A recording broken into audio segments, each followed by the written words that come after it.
የእግዚአብሔር አምላካችን ስም የተመሰገነ ይሁን። እንግዲህ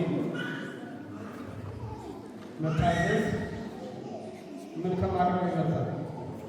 መታዘዝ መስዋዕት ከማድረግ ይመጣል እና ሊቃውንት አባቶችን እዚህ ጋር አስቀምጬ እንግዲህ እንደ ልጅነቴ ለመታዘዝ ነው።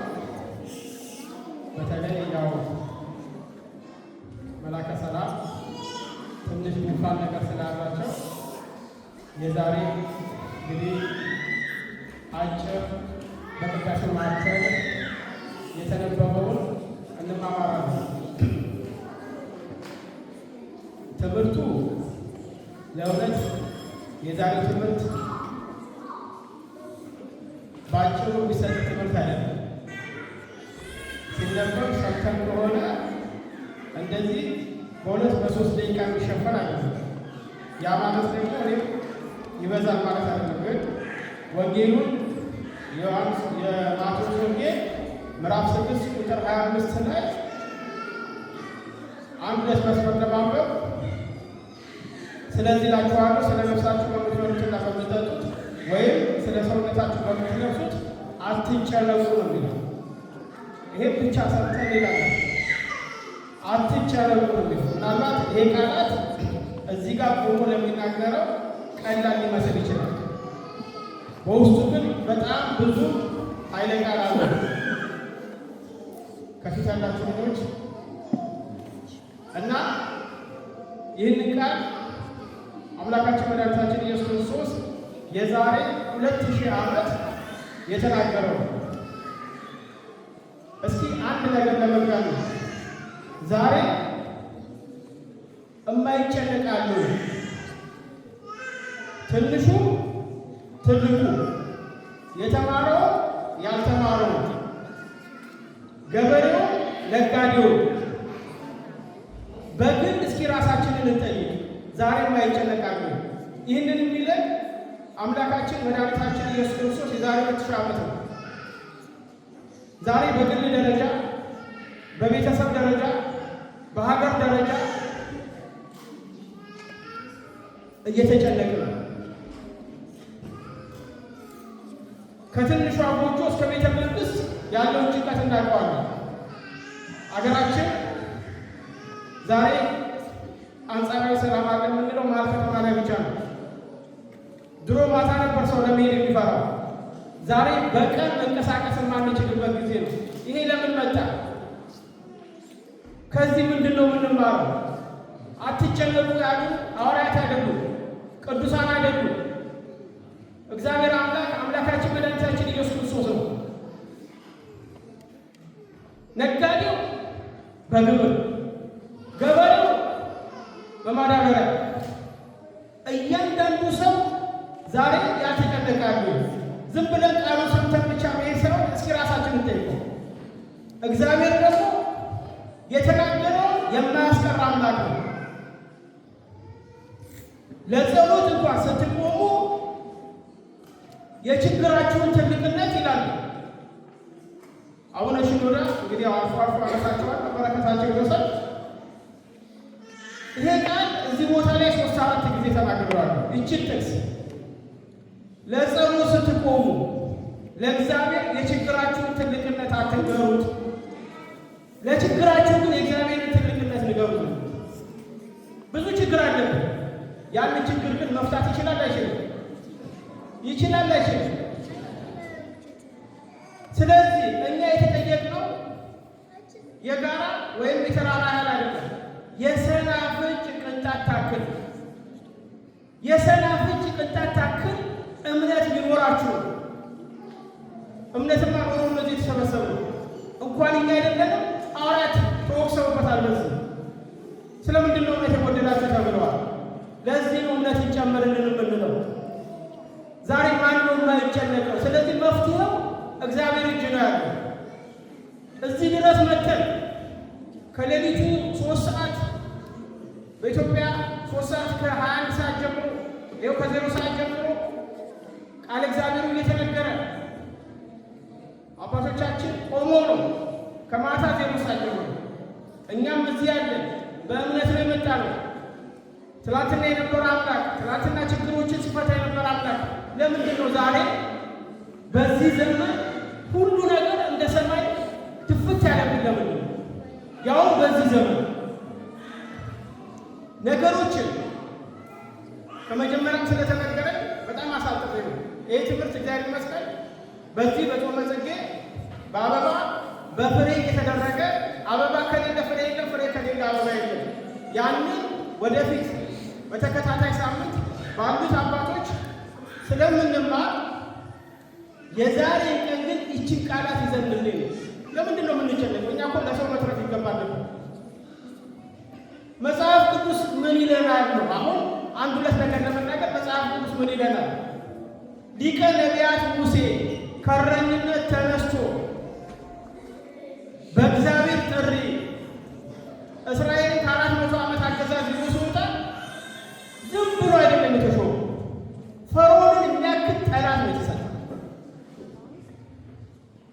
ልበ አምላክ የተባለ ዳዊት ከከብት እረኝነት ተጠርቶ እስራኤልን እንዲመራ በተባለበት ጊዜ ሳኦልን ያህል ለሰማይ የከበደ ሰው ነው የተሰጠው። ግን ይህንን ያደረገ እግዚአብሔር መጨረሻ ላይ ይህንንም አስወግዶታል። ዛሬኛ ትንሽ ኮሽ ሲል የሆነ ሰው መልኩ ሲቀይርብን ለምን እንዴት እንላለን? ከሊቀ ነቢያት ሙሴና ከልበ አምላክ ከተባለው ከዳዊት አመት እነርሱም ያንን አልፈዋል። እንደውም ልበ አምላክ የተባለው ዳዊት ልጨነቅ ቀርቤያለሁና እግዚአብሔር አምላክ እርዳኝ ነው።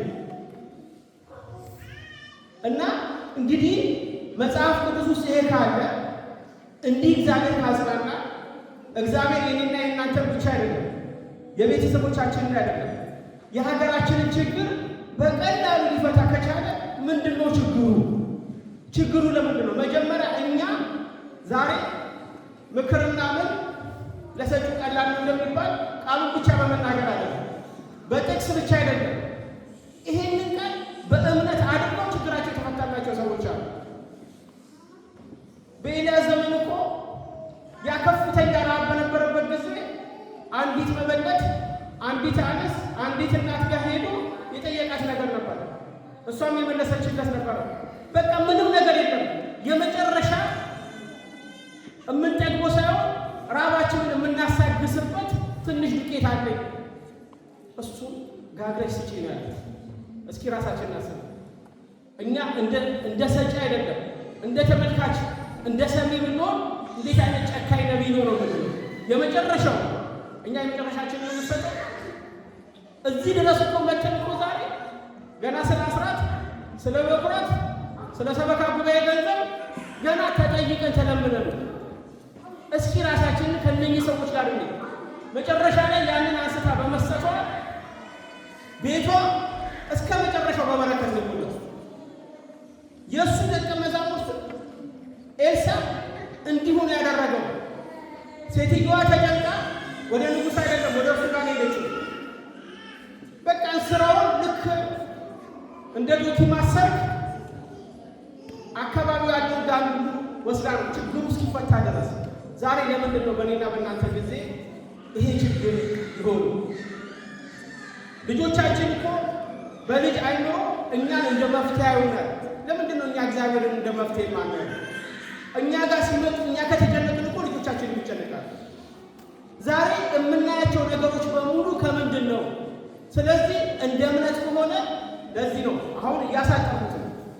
ከመጀመሪያውም ስለተነገረኝ በድካም ላይ ስለሆነ ወደፊት እንደ እግዚአብሔር ፈቃድ እንማማራለን።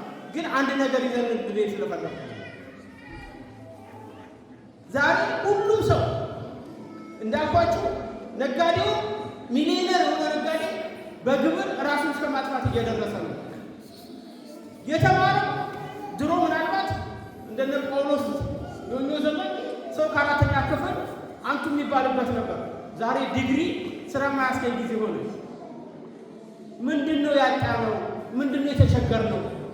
ስለዚህ አንድና አንድ መፍትሄው እዚህ ላይ እንደሚነግረን እንግዲህ ወደ እግዚአብሔር ያው ስለምትበሉት፣ ስለምትጠጡት፣ ስለምትለብሱት ስለዚህ ነገር አትጨነቁ ነው የተባለው። የሰማይ አዕዋፍ ተመልከቱ። ይህንን ትምህርት ቅዱስ ዮሐንስ አፈወርቅ በተረጎመው የማቴዎስ ወንጌል ላይ ይሄ ትምህርት የሚሰጠው ለእኔና ለእናንተ አይደለም፣ ለአዲስ ክርስቲያን የሚሰጥ ትምህርት ነው የሚለው።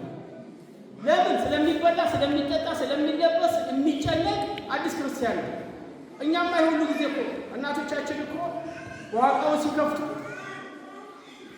ሁላችንም በእኛ በደረስንበት ጊዜ በ40 እና በ50 ብር ብዙ ቤተሰብ ይተዳደር ነበር። ዛሬ ለአንድ ቁርስ ለምን አልወጣል? ትናንትና አንድ ይህን በረንዳ የሚገዛ ገዛ፣ ዛሬ ለምንድን ነው አንድ ኩንታል ጤፍ መግዛት ያቃተው? ለምንድን ነው? ይህን ተናግሬ ትምህርቴን አበቃት። እንዳልኩት መጽሐፍ ቅዱስ ውስጥ ከሄድን መፍትሄ የሌለው ችግር የለም። ጤፉ ከውጭ አይደለም የሚገባው፣ ኢትዮጵያ ውስጥ ነው የሚመረተው። ገበሬው አለ፣ መሬቱ አለ። ለምንድን ነው? ይህንን እንደ መጨረሻ ተናግሬ ትምህርቴን አበቃት። ለምንድን ነው? እስኪ ቆም ብለን ጠይቅ። ትናንትና የነበረ እግዚአብሔር ነው። ትናንትና የሚዘንበው ዝናብ ነው። ትናንትና የሚወጣው ፀሐይ ነው። ትናንትና የነበረው መሬት ነው። ከውጭ ኢምፖርት አናደርግም። ለምንድን ነው ይሄ የሆነው? እስኪ መጽሐፍ ቅዱሳችን ላይ የሚለንን ሰምተን እንደ እግዚአብሔር ፈቃድ በሌላ ጊዜ ትምህርት ጨርሷል። የመጀመሪያው የሚለው መጽሐፍ ቅዱስ ላይ እንኳን የሚበላ ምግብ አይደለም የእርግብ ኩስ ተሸጧል ይለናል። እንግዲህ ሌላ ቀን ቤታችን የለና የእርግብ ኩስ የሚበላ ጠፍቶ የሚላስ ጠፍቶ የእርግብ ኩስ ተሸጧል ይለናል።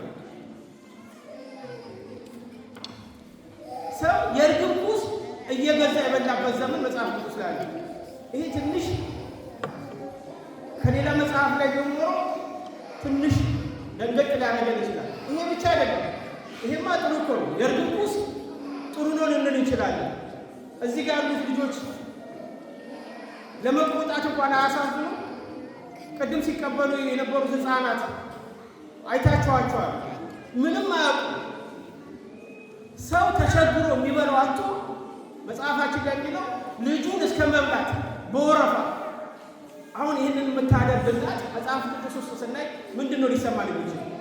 የመጨረሻ የጭንቀታቸው መጨረሻ ነፍሳቸውን ለማቆየት ልጆቻቸውን ተራ በተራ የበሉ መጽሐፍ ቅዱስ ውስጥ ተጽፏል።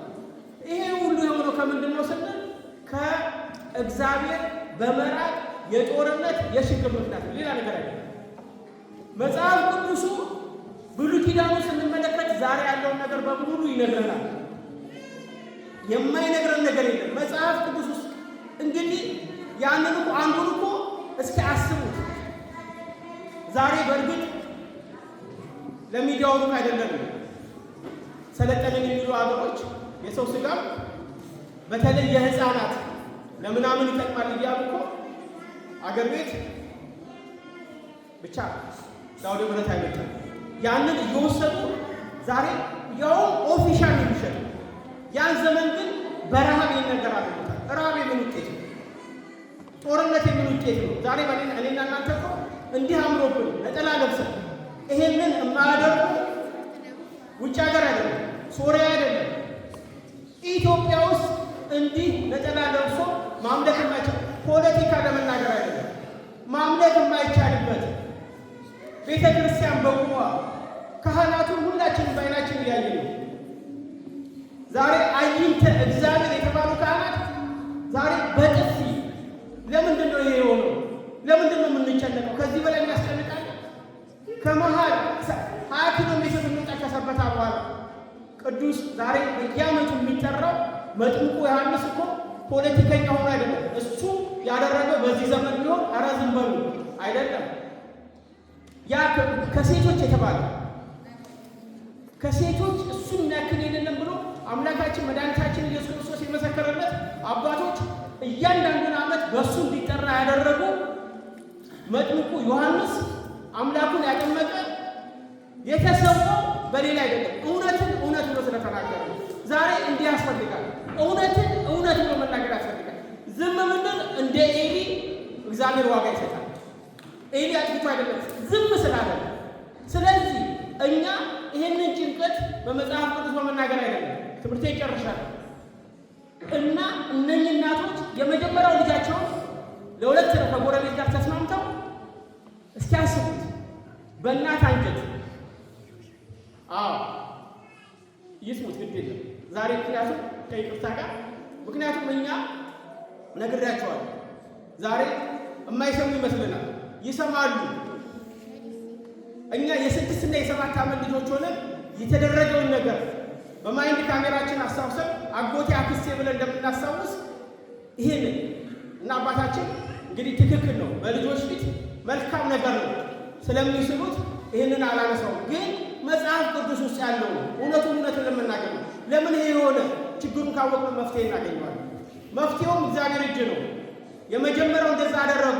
ሁለተኛው ላይ ግን ንጉሱ ጋር ሄዳ ስትናገር እኔ ከእግዚአብሔር በላይ አይደለም ያለ። ዛሬ ይሄ ሁሉ ነገር እየሆነብን ያለው ነገር ምንድን ነው ብለን ከጠየቅን የጾም የጸሎት ውጤት አይደለም። ዛሬ አንድ ሰው ቃታ ስቦ ሰው ስለገደለ ምንድን ነው መርዝ በጥብጦ ሰው ስላጠፋ አይደለም። ወንድሙን የሚጠላ ነፍሰ ገዳይ ነው። አንድ ሰው ወንድሙን ሲጠላ በእግዚአብሔር ዘንድ በነፍሰ ገዳይነት ይመዘገባል። ስለዚህ ምንድን ነው እኛ ጋር ካለ በየዕለቱ የሚሰጠው እኛ የጾም ጊዜ ካለ ይኸው እግዚአብሔር ይመስገን አባቶቻችን 7ቱን አጽዋማት ሰጥተውናል። በትክክል ከጾምን፣ በትክክል ከጸለይን፣ በትክክል ምጽዋታችንን ካወጣን፣ በትክክል ከሰገድን ይሄ ሁሉ ችግር አይሆንም። 400 ዓመት ተገዙ እንኳን ነው እኮ ስለ እስራኤል መገዛትና ነፃ መውጣት አይደለም። ለምን ሆነ ስንል እኮ 11 ወንድም እንደ አንድ ቃል ተናጋሪ እንደ አንድ ልብ መካሪ ሆነው በአንድ ወንድማቸው ላይ የሰሩትን ግፍ ነው። ኃጢአት ያለ ፍዳ አይነጻም። ያስተማረን የመከረን እግዚአብሔር አምላክ የተመሰገነ ይሁን። በጣም ይቅርታ ሰዓታቸው ስላል ወደፊት ልንማር እንችላለን። እኛ መፍትሄ እንጂ ችግረኞች መሆን የለብንም።